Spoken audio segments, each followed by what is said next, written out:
May bago kaming kapitbahay, ang malandi na Aling Tisay. Ang mister niya'y nasa Dubai, kaya tigang na si Aling Tisay. Inaakit niya si tatay, si tatay naman tululaway. Maganda't sexy si Aling Tisay, si tatay ko ay bumigay. Si tatay wala lagi sa bahay, andun sa kapitbahay, sa bahay ni Aling Tisay. Tatay umuwi ng lupaypay, nagtataka si nanay, wala nang brief ni tatay.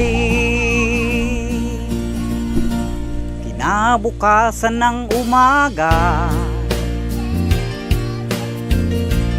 nanay ko'y nagdududa,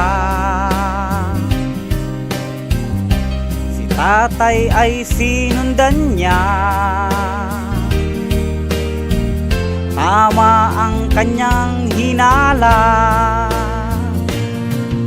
si tatay wala na naman sa bahay, andun sa kapitbahay, sa bahay ni Aling Tisay. Si tatay umuwi ng lupaypay, nagtataka si nanay, panty na ang suot ni tatay.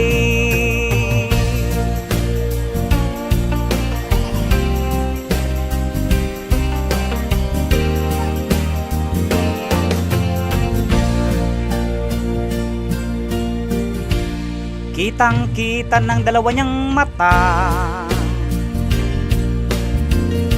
si tatay ko'y nakahiga, si Aling Tisay ang kayakap niya. Hubot-hubad silang dalawa,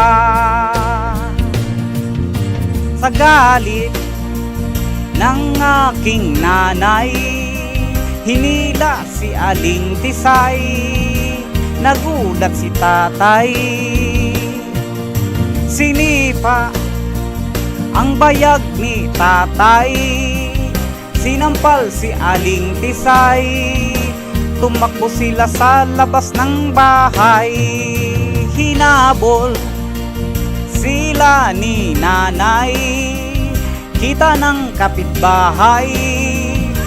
Hubot-hubad si Aling Tisay, si tatay wala na siya sa bahay, sa takot niya kay nanay, nagtanan sila ni Aling Tisay.